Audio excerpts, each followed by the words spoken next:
for the fans. The glory for the pinstripes. Enough with the excuses. The frustration in the Bronx has hit its boiling point, but the real reason for our collapse goes deeper than what they're telling you on TV. I'm about to expose what's really happening behind closed doors. If you demand answers, subscribe to this channel and don't be left in the dark.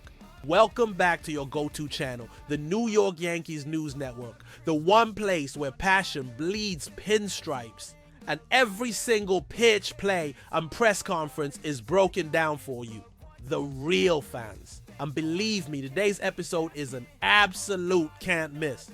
We're bringing you a jam-packed show with exclusive updates that broke just hours ago, and things are getting heated. From bullpen meltdowns to a managerial hot seat boiling over and crucial player moves, it's all coming undone in the Bronx. So if you're a true Yankees fan, you better hold on tight because this is going to shake your pinstripe soul.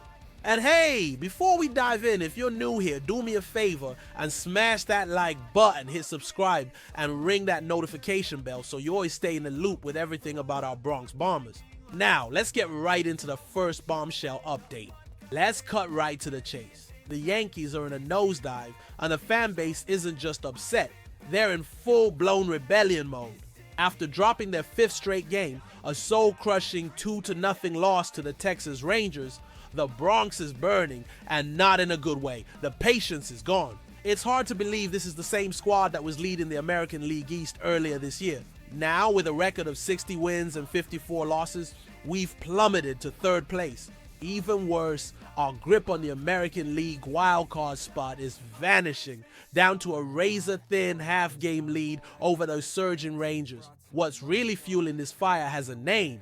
The all-star closer, brought in as a huge trade deadline asset, blew another one, his fourth blown save of the season. On Tuesday, he allowed 2 critical runs in the 8th inning, with fans practically begging for anyone else to take the mound. One fan on social media summed it up perfectly. Fire Aaron Boone. Let's just end this already and move on to smart baseball. Others echoed the call, with plans already brewing for Fire Boone chants to rock Yankee Stadium this Friday. We've hit a boiling point, a point of no return. Even well-known Yankees podcaster Jimmy Randazzo rallied the base, urging a change in leadership before it's too damn late. And here's the kicker, Aaron Judge is back in the lineup, and yet the team couldn't muster more than 2 hits against Rangers ace Nathan Eovaldi, who shut down the Bombers with a suffocating 8-inning performance. Add to that another short outing from our starter, Will Warren, who pitched 5 scoreless innings but needed 98 pitches to do it, making him the 6th straight Yankee starter to fail to reach the 6th inning. The bullpen once again was asked to do the heavy lifting, and it crumbled under the pressure. The question on every single Yankee fan's mind right now is this: how much longer does Aaron Boone have a job? Because if things keep spiraling, this won't just be a losing streak, it'll be a lost season, a collapse remembered for years. The heat on general manager Brian Cashman to make a move has never been more intense, and the clock is ticking. The bleacher creatures are ready to make their voices heard, and the front office can no longer ignore the roar from the stands. And just when you thought it couldn't get more chaotic, the front office gives us another head scratcher. In a move that speaks volumes about the turmoil brewing in the Bronx, the Yankees have optioned right-handed reliever Jake Bird back to AAA, less than a week after acquiring him in what was supposed to be a crucial bullpen upgrade. Bird, a 29-year-old, was one of the 3 bullpen additions Brian Cashman made before the trade deadline. Coming from Colorado with a 4.73 ERA and an impressive 26.3% strikeout rate, he was seen as a sneaky good pickup. He even pitched well in the hitter's haven of Coors Field, which made Yankees fans cautiously optimistic. But that optimism vanished faster than a 100-mile-per-hour fastball. In his very short stint in pinstripes, Bird appeared in 3 games and gave up 6 runs in just 2 innings of work. His ERA with the Yankees, a staggering 27.00. That's not just bad. That's bullpen panic button territory. His last outing against the Rangers was the final straw. He gave up 3 more runs, 2 of them earned, while recording just 2 outs. This meltdown came right after his debut, where he got only 1 out while allowing 4 runs against the Marlins. The message from the front office is clear. We'll give you a shot, but if you implode, you're heading back down. But let's not forget what the Yankees gave up to get Bird. We traded away Rock Reader, a promising second base prospect, and Ben Shields, a potential arm to the Colorado Rockies. That's not nothing. That's future depth traded for a piece that was supposed to be a win-now move. Instead, Bird's trip to AAA opens the door for the return of Mark Leiter Jr., who is expected to be activated from the injured list. Leiter, acquired from the Cubs last year, has had his ups and downs this season. His ERA sits at 4.46, but his advanced metrics tell a slightly better story. He's striking out nearly 30% of opposing hitters and inducing ground balls almost 50% of the time. With Devin Williams struggling, Luke Weaver being inconsistent, and Camilo Doval under heavy scrutiny, the Yankees are desperate for late-inning reliability. If Leiter Jr. can find his form, he could become the unlikely hero of a bullpen hanging by a thread.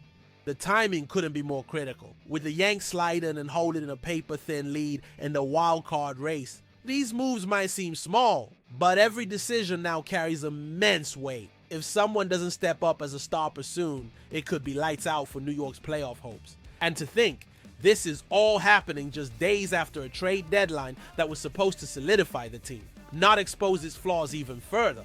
And now for our final breaking news item.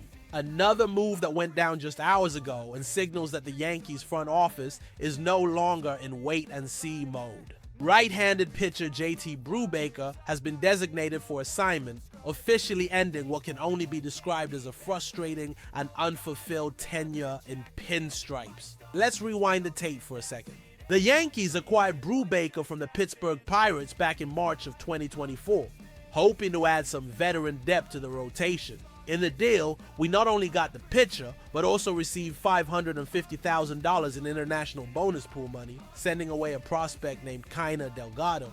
On paper, it looked like a low-risk, high-reward kind of move. The reality, however, played out much differently.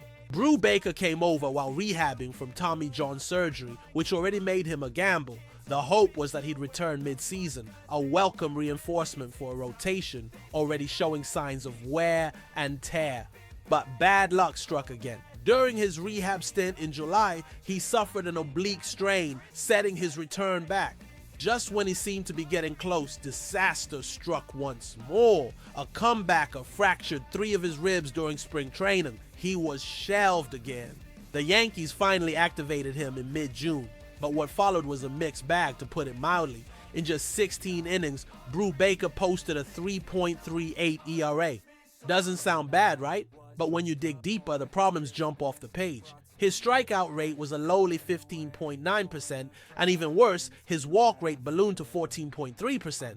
Combine that with a high hit-by-pitch rate, and you get a grim statistic. Nearly 16% of the batters he faced reached base without even making contact. That's just not sustainable, especially for a team fighting tooth and nail for a playoff spot.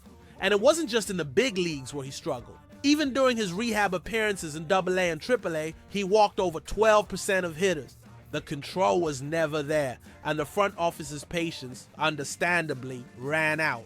Designating Brubaker for assignment means he's now on waivers. And here's the catch. With over 5 years of MLB service time, he can elect free agency if he clears. Any team could pick him up, but they'd also inherit the remainder of his $1.82 million salary, about $528,000 for the rest of the season. Let's be honest, this was a gamble that didn't pay off. With the trade deadline now in the rearview mirror, the Yankees no longer have the luxury of hope. They need production, and they need it now, not rehab stories. As harsh as it sounds, cutting Brubaker is a clear signal. If you're not helping this team win right now, the Yankees are moving on. No matter who you are, where you came from, or what your injury history might be. So there you have it, Yanks Nation. These aren't just headlines, they are the pulse of a team on a razor's edge, on the verge of either collapse or a historic comeback. The next week, maybe the next 2, will define everything. We are heading into a stretch of the schedule that will either make or break our season. We're facing direct competitors for the wild card, and every single game will have the weight of a playoff contest. There is no more room for error. The questions are massive, and the answers are urgent. Can the bullpen, this patchwork of struggling veterans and unproven youngsters, find any kind of rhythm? Will the front office, led by Brian Cashman, finally make the bold managerial change that so many fans are screaming for? Or will they stand pat with Aaron Boone for better or for worse? And can Aaron Judge, our captain, put this offense on his back and reignite the Bronx Bombers' fire before it's too late? One thing is for certain, we will be here, covering every single twist and turn. The story of this season is being written right now in real time, and it's volatile. The psychological pressure on the players is immense. A 5-game losing streak can shake the confidence of even the most seasoned vets like Garrett Cole and Judge himself. The clubhouse has to be tense. The combination of a sputtering offense, a bullpen in shambles, and a manager on the hot seat creates the perfect storm. It's in these moments that the true fiber of a championship team is revealed. This is when leaders must lead and unexpected heroes must emerge, whether it's a Mark Leiter Jr. coming out of the pen to put out a fire or one of our hitters getting that clutch hit with runners in scoring position. The moment of truth has arrived for the evil empire. The bottom line is the situation is critical. The free fall in the standings, combined with the bullpen implosions and the ineffective offense, paints a grim picture. The moves to demote Bird and DFA Brubaker are reactive, attempts to stop a bleed that already looks severe. The main question, however, remains the leadership of Aaron Boone and whether he still has command of that clubhouse and the ability to pull this team out of his tailspin. Now I want to hear from you, Yanks Nation. What's your take on these latest moves? Are cutting Brubaker and demoting Bird the right calls? And the million-dollar question, does the Aaron Boone era have to end for this team to save its season? Drop your comments below. If you haven't already, make sure you like this video, hit that subscribe button, and ring the notification bell so you don't miss a single update from the New York Yankees News Network. The home for real fans. This is where the story unfolds. This is your team. This is Yanks Nation. Until next time, stay loud, stay loyal, and as always, let's go Yankees!